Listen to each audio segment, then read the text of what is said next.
When you think about Bioshock Infinite's characters, in Bioshock 1, I think the biggest character in the world was actually the world of Rapture. And I think with Infinite, we're continuing that tradition as well, that there's a lot of narrative told in the world, and very much probably on the same scale as there was with Bioshock 1.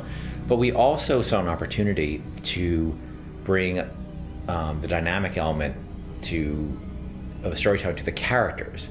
And our challenge is, of course, is that we don't have a very presentational medium. I mean, you think about storytelling in a lot of games, you're thinking about going to a cutscene or being locked into place, and that's not something we really like to do.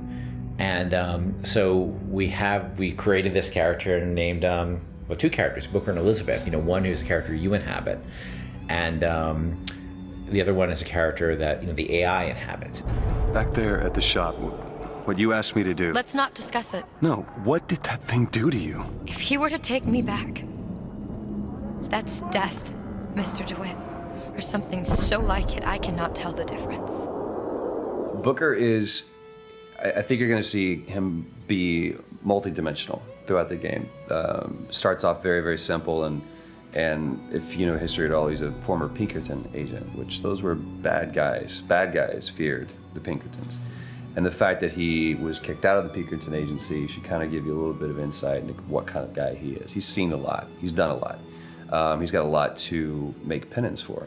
And when he's presented this opportunity, which at first is just a job to him, of getting Elizabeth out of her gilded cage and taking her from point A to point B, that's where I think his journey starts, not just in a literal sense, but more of a metaphorical sense as well.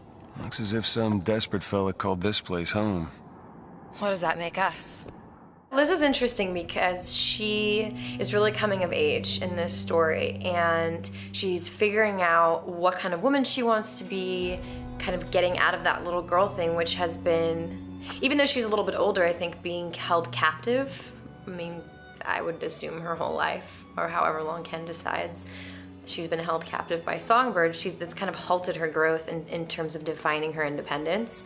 So she's figuring that out, and she's very sweet, very compassionate, and also very headstrong, which I like that about her. He's in pain. Not for long. I need you to step back. Wait, there's a tear. See, right here. Elizabeth, it's just an animal. I can control it this time. It is too powerful. You won't be able to stop it. I wasn't asking for permission.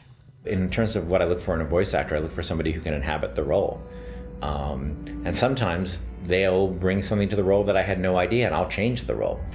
With both of them, I think I saw people who sort of inhabited the basics of what I saw in the character, but they're also very good at taking direction. They're very good at responding to feedback, and that's what I mean more. It's less direction and more feedback, because a lot of times I don't even know what I want, and I'm just sort of saying, let's try in this area, and they're very open to that, and they're really generous in the process, and that's been incredibly helpful.